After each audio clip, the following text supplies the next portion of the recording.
جیسے جیسے حالات آگے بڑھتے چلے جا رہے ہیں، مختلف افکار کے لوگ اور مختلف سوچوں کے لوگ معاشرے کے اندر طرح طرح کی باتیں اور طرح طرح کی فکریں عام کر رہے ہیں۔ انسان کا یہ مزاج ہوتا ہے کہ شر کو جلدی قبول کرتا ہے، گناہ کی طرف، بدگمانی کی طرف انسان کا نفس جلدی مائل ہوتا ہے۔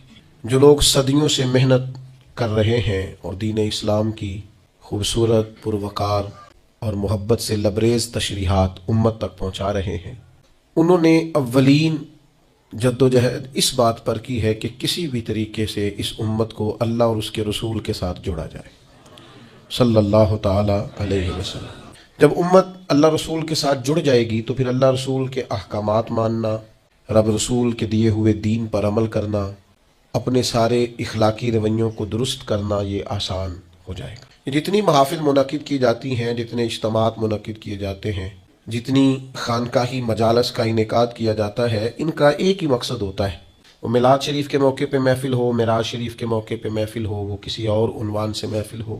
جب کسی بھی اجتماع کو محفل کا نام دیا جاتا ہے تو مقصود ہوتا ہے کہ اس میں نبی پاک علیہ السلام کے فضائل بیان کیے جائیں، حضور کی نعت بیان کی جائے، نبی پاک کے خصائل بیان کیے جائیں، تاکہ امت کے نوجوانوں کے دلوں میں رسول پاک کی محبت بڑھ جائے، حضور کا پیار بڑھ جائے۔ اور جیسے جیسے حضور کی محبت امت کے دلوں میں بڑھتی جاتی ہے، حضور کی غلامی کا اور فرما برداری کا جذبہ بھی بڑھتا جاتا ہے۔ اور الحمدللہ ان محافل نے، ان اجتماعات نے ایک زبردست انقلاب برپا کیا ہے، اور زمانے سے لوگ دیکھ رہے ہیں کہ حضور کی نعت پاک کا کوئی شعر آتا ہے یا نبی کریم علیہ السلام کا نام نامی اس میں گرامی آتا ہے تو مومن کے وجود میں ہلچل پیدا ہوتی، تازگی پیدا ہوتی۔ اس کو لوگ اپنا اپنا عنوان دیتے ہیں، کوئی کہتا ہے میرا ایمان تازہ ہو گیا ہے، کوئی کہتا ہے میرے وجود پر وجد طاری ہو گیا ہے، کوئی کہتا ہے کہ میری وہ ساری محبت درد بن کر آنسوؤں کے ذریعے چھلک پڑی ہے۔ لیکن ان محافل سے بہرحال یہ نتیجہ ضرور نکلا ہے کہ لوگوں کے دل گنبد خضرا کے قریب چلے گئے۔ دوسری بات ہمیشہ یاد رکھیے گا کہ چیزیں اپنی ضد سے پہچانی جاتی ہیں۔ کوئی بھی چیز جب اس کی مخالف چیز کا ذکر کیا جاتا ہے پھر اس کی پہچان ہوتی ہے۔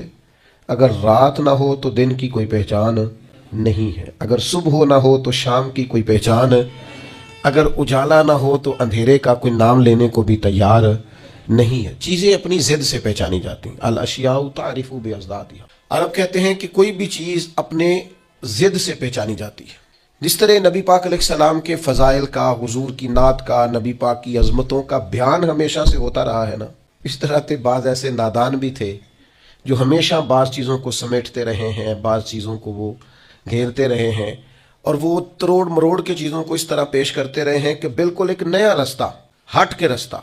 ایک گروہ گزرا ہے امت میں جس کو نیچری کہا جاتا ہے، یہ باقاعدہ ایک فرقہ تھا، اور اس فرقے کے بڑے شخص کا اگر میں آپ کو نام بتاؤں تو آپ سارے واقف ہیں۔ ان کے بڑے شخص کا نام تھا سر سید احمد خان۔ یہ نیچری تھے۔ یہ کہتے تھے کہ اگر معراج شریف کی ساری احادیث صحیح بھی ہوں، انہوں نے وہ ساری احادیث لکھی، ساری صحیح احادیث کو کوٹ کیا، ساری صحیح احادیث کوٹ کر کے کہا کہ یہ صحیح بھی ہیں، راوی بھی درست ہیں، 30 کے قریب صحابہ ان روایات کو روایت کرنے والے ہیں، تو پھر بھی کہنے لگے کہ ہم اس لیے واقعہ معراج کو معاذ اللہ تسلیم نہیں کرتے کہ ایک شخص کا، ایک انسانی وجود کا فضا میں معلق رہنا ممکن نہیں اور فضا سے گزر کے جانا ممکن نہیں۔ کہنے لگے اگر ساری روایتیں درست بھی مان لی جائیں تو پھر بھی چونکہ یہ فطرت کے خلاف ہے، یہ روٹین میں جو کام ہوتے ہیں ان کے خلاف ہے، تو ہم یہ کہیں گے معاذ اللہ راویوں کو غلطی لگ گئی ہے بات کرنے میں، یعنی ساری روایتیں لکھ کے بھی تسلیم کرنے کو تیار۔ اچھا، بڑے عجیب لوگ ہیں، یہ سمجھتے ہی نہیں۔ معجزہ پتہ کسے کہتے ہیں؟ معجزہ اور کرامت کہتے ہیں خرق عادت کو۔ خرق عادت کا مطلب ہوتا ہے عادت کو پھاڑ دینا۔ جو کام عادت کے مطابق چل رہا ہو وہ کرامت اور معجزہ نہیں ہوتا، جو عادت سے ذرا ہٹ کے ہو اس کو معجزہ اور کرامت کہا جاتا ہے۔ جو روٹین میں چل رہا ہو وہ تو چل ہی رہا ہے روٹین میں۔ ہم کہتے ہیں کہ جب رب چاہتا ہے تو نبی کے ہاتھ پہ معجزہ ہوتا ہے، ولی کے ہاتھ پہ کرامت ہوتی ہے۔ آپ کہیں جناب فلانا کام فطرت ہو رہا تھا، اصول کے ساتھ ہو رہا تھا، تو بالکل آپ کی بات ٹھیک ہے۔ فطرت یہی ہے کہ ماں اور باپ کے ملاپ سے اولاد پیدا ہوتی ہے، لیکن اگر رب چاہے نا تو جناب عیسیٰ کو بغیر باپ کے پیدا کر دیتا ہے۔ فطرت یہی ہے کہ بچے عمر کا کچھ حصہ طے کرنے کے بعد 3-4 سال کی عمر میں جا کر گفتگو شروع کرتے ہیں، لیکن اگر اللہ چاہے تو قرآن کہتا ہے کہ جناب عیسیٰ پنگوڑے میں کہتے ہیں انی عبداللہ آتانی الکتاب، میں اللہ کا بندہ ہوں اور کتاب لے کے آیا ہوں. یعنی وہ پنگوڑے میں بھی یہ گفتگو کر دیتے ہیں اگر اللہ، اسی کو معجزہ کہا جاتا ہے. اور کتاب و سنت اس سے الحمدللہ معمور ہے، بھرپور ہے. آپ کبھی غور فرماتے جائیں، دیکھتے جائیں، فطرت تو یہی ہے نا کہ مادرزاد اندھا، کوڑا، برس کے مریض، یہ سارے کسی طبیب کے پاس جائیں، ڈاکٹر کے پاس جائیں، علاج کرائیں. اور آج کل کی ہماری زبان کے اندر اگر کوئی شخص مریض ہے تو پہلے وہ ٹیسٹ کرائے، پھر اس کے بعد ڈاکٹر کا تجویز کردہ نسخہ استعمال کرے، آپریٹ کی ضرورت ہے تو آپریشن کرائے، پھر ٹھیک ہوگا. لیکن اگر چاہے نا رب اور دے اپنے نبی کو معجزہ، تو پھر قرآن کہتا ہے کہ جناب عیسیٰ علیہ السلام اگر مادرزاد اندھوں کو اور کوڑوں کو ہاتھ پھیر دیں تو اللہ شفا عطا فرما دے. اور یہ تیسرے پارے میں آپ کو میسر آئے گا، ملے گا. اصول فطرت یہی ہے، مزاج یہی ہے، روٹین یہی ہے کہ رب چاہتا ہے تو پھر ہی انسان پیدا ہوتے ہیں، اللہ چاہتا ہے تو پھر ہی حیوان پیدا ہوتے ہیں، رب چاہتا ہے تو چرندے پرندے پیدا ہوتے ہیں. لیکن اگر اللہ چاہے اور اپنے نبی کو معجزہ دے تو پھر حضرت عیسیٰ علیہ السلام مٹی کی مورت بنا کے پھونک دیں تو اللہ تعالیٰ اسے زندگی عطا فرما دیتا. اور یہ قرآن مجید ہے. اب وہ لوگ جو ضد کر بیٹھتے ہیں نا معجزے کے مقابلے میں کہ میری عقل نہیں مانتی، تو بھئی ان سے ہماری گزارش یہ ہے کہ بہت سارے لوگوں کی عقل تو خدا کو بھی نہیں مانتی معاذ اللہ. تو کیا پھر ان کی عقل کے مطابق دین کو لیا جائے گا؟ پھر یہ کیا کہہ دیا جائے گا کہ جو کہ تیری عقل میں نہیں آتا تو لہذا ہے ہی نہیں معاذ اللہ. تو معجزہ جو ہوتا ہے نا، معجزہ وہ اللہ کی عطا سے نبی کا کمال ہوتا ہے. آپ دیکھیں نا صحابہ کیا فرماتے ہیں. حضرت عبداللہ ابن عتیق رضی اللہ تعالیٰ عنہ کی پنڈلی ٹوٹ گئی، صحیح حدیث میں موجود ہے. اب اگر پنڈلی ٹوٹ گئی ہے، ٹانگ ٹوٹ گئی ہے، تو اس کا طریقہ یہی ہے کہ ہمارے ہاں جو آج مروج ہے وہ یہی ہے کہ وہ کسی ڈاکٹر طبیب کو دکھایا جائے گا، اس کا علاج ہوگا. اور آج کل تو آپریشن کیے جاتے ہیں، اس زمانے میں بھی جو طریقہ تھا وہ اختیار کیا جائے گا اور اس کے مطابق علاج ہوگا. لیکن حضرت عبداللہ کی پنڈلی ٹوٹ گئی، وہ نبی کریم کی بارگاہ میں آئے، ٹوٹی ہوئی پنڈلی.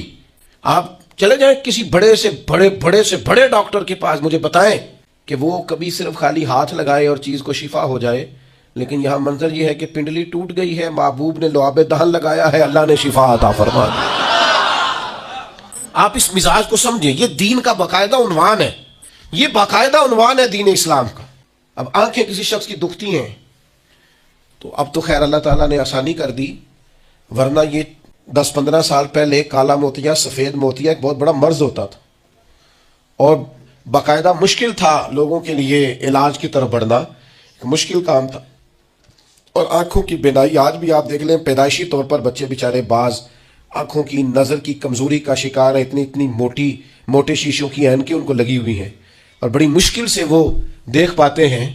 لیکن فتح خیبر کے موقع پر حضرت مولا علی شیر خدا کو آشوب چشم ہے، اور جب حضور نے فرمایا علی کو بلائیں تو کہا یا رسول اللہ آنکھیں دکھتی ہیں، تو فرمایا بلاؤ تو صحیح نا. تو بلایا ہے تو مولا کائنات فرماتے ہیں نبی کریم نے لعاب دہن لگایا ہے، اتنا اچھا تو پہلے نظر نہیں آتا تھا جتنا اب نظر آنا شروع ہو گیا. یہ کیا ہے؟ یہ نبی پاک کا. آپ کو سمجھ آ گئی مسئلے کی؟ سب سے پہلے میں نے یہ عرض کیا کہ ان محافل کا فائدہ یہ ہے کہ امت کو حضور کے قریب کیا جائے. دوسری بات یہ کہ ایک ہے فطرت سے کام چلنا اور ایک ہے نبی کا معجزہ ہونا. یعنی صحابی نے حضور سے کہا یا رسول اللہ جنگ کے موقع پر میری تلوار ٹوٹ گئی، تو نبی پاک نے چھڑی اتار کے نا ایک ٹہنی توڑ کے ایک درخت سے دی. تو وہ صحابی فرماتے ہیں جب محبوب نے توڑی تو وہ ٹہنی تھی میری طرف آ رہی تھی، ٹہنی تھی، اور جیسے محبوب نے مجھے تھما دی اسے اللہ نے تلوار بنا دیا. یہ کیا ہے؟ یہ نبی کا.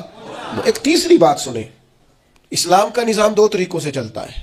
ایک اسلام کا نظام چلتا ہے اسباب کے ساتھ، آگ جلاتی ہے، دریا ڈبوتا ہے، انسان پر تلواریں اور زخم لگ جائیں تو اسے تکلیف ہوتی ہے، یہ اسباب کا رستہ ہے کہ آگ نے جلانا ہے. اور ایک ہے روحانی رستہ، آگ جلاتی تو ہے لیکن اگر مدد اللہ کی شامل ہو تو پھر حضرت ابراہیم کو نہیں جلاتی. یا نار کونی بردم و سلاما علی ابراہیم، پھر وہ جناب ابراہیم کو جلاتی. اصول تو یہی ہے کہ دریا میں جو جائے تیرنا نہ آتا ہو تو ڈوب جاتا ہے، لیکن اگر اللہ چاہے نا حضرت موسیٰ اپنے گھوڑے دریا میں ڈال دے تو وَإِذْ فَرَقْنَا بِكُمُ الْبَحْرَ فَأَنْجَيْنَاكُمْ وَأَغْرَقْنَا آلَ فِرْعَوْنَ. تو اللہ کہتا ہے میں نے دریا پھاڑ کے موسیٰ کے لیے رستہ بنا دیا. اچھا جس دریا سے حضرت موسیٰ بچ کے نکل گئے اسی دریا میں فرعون اور فرعون والے غرق ہو گئے. یہ کیا ہے؟ یہ روحانی زندگی، ایک ہے اسباب کہ آپ پانی میں گھوڑا پھینکیں کہ آپ ڈوب جائیں گے، ایک ہے روحانی زندگی. یہ میں قرآن مجید پڑھ رہا ہوں، میں نے کوئی حدیث بھی نہیں سنائی، بزرگ کا قول تو دور رہا. قرآن فرماتا ہے کہ ہم نے فرعون اور فرعون والوں کو اسی دریا میں غرق کیا جس دریا میں ہم نے حضرت موسیٰ کے لیے رستے بنا دیے اور دریا پھاڑ کے رستے بنا دیے. تو رب کریم نے ایک روحانی زندگی بھی مومن کی رکھی ہے، روحانی زندگی.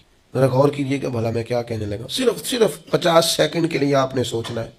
زندگی میں ہمیں بہت ساری ایسی چیزیں ملی ہیں جو ہماری محنت کا نتیجہ نہیں. ہمیں بہت سارا ایسا کچھ ملا ہے جس کے ہم قابل تھے نہیں، پر رب نے عطا کر دیا. بس سمجھ لو آپ، یہ جو آپ کو ملا ہے نا، تھے نہیں قابل پر ملا ہے. کچھ تو محنت کی ہے، کوشش کی ہے، تو اس کے سبب سے ہو گیا. جو بغیر محنت کے، جد و جہد کے ملا ہے نا، یہ وہ روحانی رستہ ہے جس کے بارے میں اللہ کا قرآن کہتا ہے وَمَن يَتَّقِ اللَّهَ يَجْعَل لَّهُ مَخْرَجًا.